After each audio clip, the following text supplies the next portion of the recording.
और सब कह रहे हैं कि भारत को बड़ा सावधान रहने की जरूरत है जब तक पाकिस्तान की लगाम इस आसिम मुनीर के हाथ में है। मैं आपको इसके बारे में कुछ जानकारियां देता हूं, कुछ ऐसी जानकारियां जो अभी तक आप इसके बारे में नहीं जानते हो। जनरल आसिम मुनीर का बैकग्राउंड मदरसे का है, आप ये तो सब जानते हैं। इसके पिता एक मौलाना थे और उसी मदरसे में ये आसिम मुनीर जो है वो उसने अपनी शुरुआती पढ़ाई भी की। ये परंपरागत सैनिक नहीं है। 1986 में जब जियाउल हक पाकिस्तान का राष्ट्रपति था तब इसे पाकिस्तान की सेना में भर्ती किया गया और अपनी रिटायरमेंट से सिर्फ 2 दिन पहले ये चीफ बना। आपको पता होगा कि आर्मी ट्रेनिंग स्कूल के जरिए इस आसिम मुनीर की भर्ती हुई है, ना कि पाकिस्तान मिलिट्री एकेडमी के जरिए, जो कि वहां का मेन इंस्टीट्यूशन है। इसके पिता रावलपिंडी की मस्जिद में इमाम हुआ करते थे और मुनीर की शुरुआती पढ़ाई वहीं एक मदरसे में भी हुई। तो वहां से ये रेडिकलाइजेशन, पुलवामा का हमला हुआ तो ये आईएसआई का चीफ था। अब ये पाकिस्तान की मिलिट्री इंटेलिजेंस का भी डायरेक्टर रह चुका है। तो 2 खुफिया विभागों का प्रमुख रह चुका है। रेडिकल आदमी है, बहुत कट्टर सोच का है। हाफिज कुरान खुद को कहता है, जब बातें करता है तो कुरान की आयतें बार बार अपनी बातचीत में कोट किया करता है और उसी से दुनिया को पता चला ये आदमी बहुत खतरनाक है।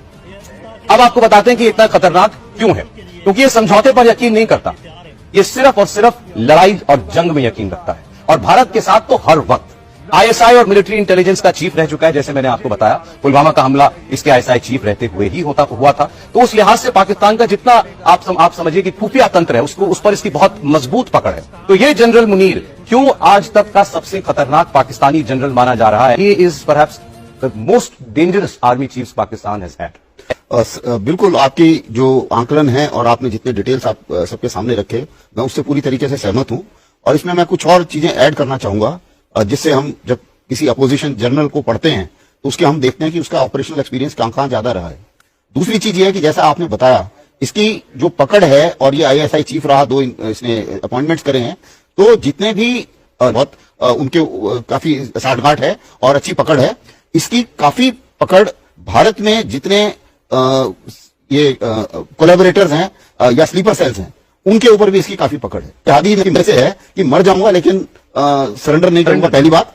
और दूसरी चीज ये है कि समझौते का कोई चक्कर नहीं है। मेरे को जो है वो ये लड़ाई जंग जारी रखनी है जब तक मैं जिंदा हूं। इसको ये सच्चाई भारत के लिए ये एक बहुत बड़ा खतरा है। इसका रहना, इसका मतलब ये है कि आपको जो पॉलिसी है पाकिस्तान की, ब्लीड इंडिया विद 1000 कट, इसको ये बहुत आगे ले जाएगा। इसमें कोई शक नहीं कि ये एक ऐसा जनरल है जिसका एम है हेट इंडिया। क्या अभी ये घटनाएं बंद होने वाली है? मुझे नहीं लगता, क्योंकि ये एक पागल है, जैसे बताया ये रेडिकलाइजेशन ज्यादा फैलाने की कोशिश कर रहा है आतंकवादी। सर, जैसा जो आप लोग मतलब ये ऐसा आदमी है जो तबाह हो जाए, अपने देश को डुबा दे, लेकिन सरेंडर ना करे। वो उस सोच से है ये। इसलिए हमें बड़ा सतर्क रहना पड़ेगा कि ये आइंदा भी जल्दी कुछ कर सकता है। इसलिए